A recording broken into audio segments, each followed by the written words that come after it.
Hello दोस्तों, कैसे हैं आप सब लोग। आशा करती हूँ अच्छे होंगे। हमारी आज की कहानी का नाम है लाचार। जिंदगी कब कैसा रंग दिखाएगी कोई कह नहीं सकता है।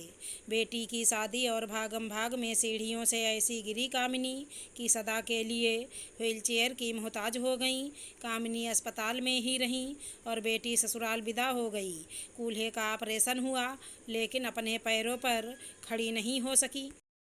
बेटे बहू भी कुछ दिन बाद अपनी कर्मभूमि दोहा चले गए। अब छोटी बेटी नंदनी और पति सुभाष जी के हाथों में कामिनी जी के साथ घर की बागडोर भी आ गई। माँ की देखभाल के साथ नंदनी अपनी कॉलेज की पढ़ाई पूरी करने में लग गई। अंतिम वर्ष था। सुभाष जी नौकरी से निवृत्त हो चुके थे। अतः पिता का भरपूर सहयोग पाकर नंदनी परीक्षा में सफल रही। नंदनी घर से ही कई तरह के प्रशिक्षण ली, लेकिन अब माँ को छोड़कर बाहर जा नहीं सकती थी।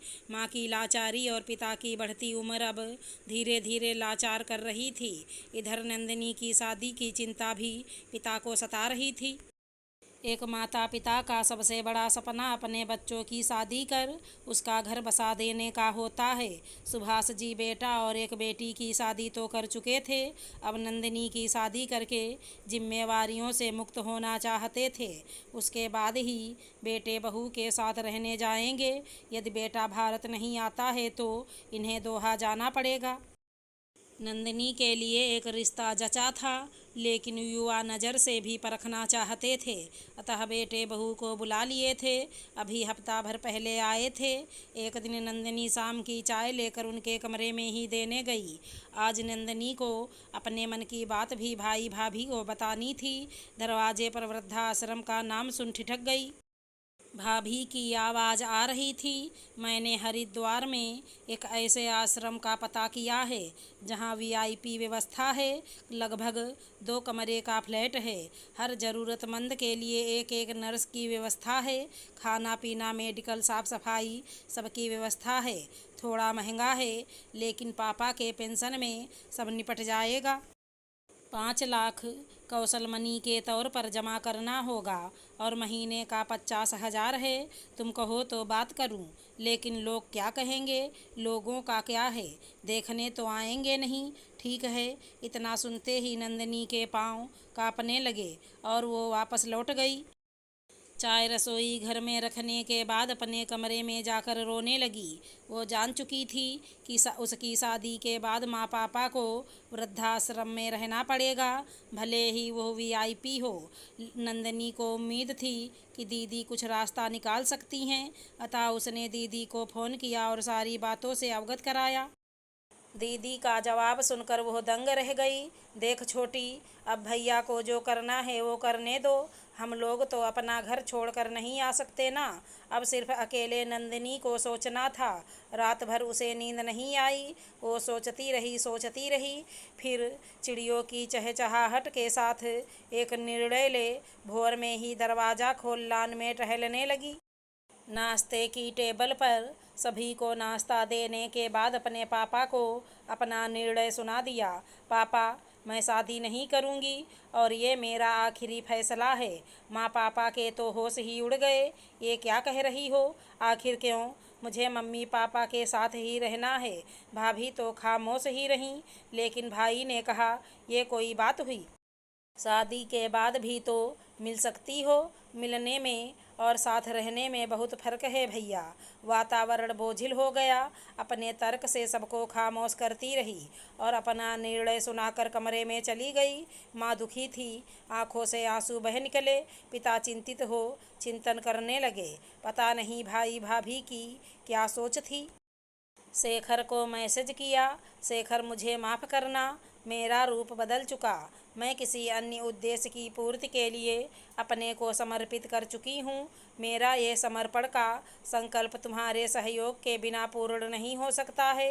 यदि तुम मुझे प्यार करते हो तो सदा के लिए मेरी ज़िंदगी से दूर चले जाओ। तुम्हें मेरी कसम, कभी मुझसे संपर्क करने की कोशिश मत करना। शेखर अनुनय करता रहा, हर निर्णय में उसके साथ रहने का वादा करता रहा, लेकिन नंदिनी अपने निर्णय पर अटल रही। माँ रोती रही, पिता समझाते रहे, लेकिन नंदिनी का संकल्प अटल था। भाई भाभी के बीच हुई बात की भनक दीदी के सिवा किसी और को नहीं हुई। दीदी को भी इसे राज रखने की हिदायत दे चुकी थी। भाई निश्चिंत हो अपने कर्म पथ पर निकल गया। बहन पति और बच्चों के साथ कनाडा में रह रही थी। अब नंदिनी अपनी तपस्या में लीन हो गई। माँ को नंदिनी का निर्णय अंदर तक कचोटता रहा। अपनी लाचारी को कोसती रही और परतंत्र जिंदगी से तंग हो चुकी थी। 5 साल बाद ही उसकी जीवन यात्रा समाप्त हो गई। पिता के अकेलेपन की इकलौती साधन थी। पिता के कहने पर एक स्कूल में अध्यापिका का पद संभाल लिया। जिंदगी अपनी रफ्तार से चल रही थी। एक दिन कालचक्र पिता को भी अपने साथ ले गया। एक दिन बहन की बेटी का मैसेज आया, मौसी मुझे भारत देखना है। मम्मी तो हमेशा टाल देती हैं। मैं अपने दोस्त के साथ आ रही हूँ, आपके पास ही रहूँगी। रिया का मैसेज पढ़कर बहुत खुश हुई नंदिनी। रिया आई और 15 दिन कैसे निकल गए पता ही नहीं चला। भारत की यादें लेकर रिया कनाडा लौट गई। मौसी के साथ खींची तस्वीरें सोशल मीडिया पर छा गईं। नंदिनी के मना करने पर भी वो हंसकर टालती रही और भारत की यादों को ताज़ा करती रही। कुछ दिनों बाद एक पार्सल आया। नंदिनी ने उसे खोला और देखकर आंखें नम हो गईं।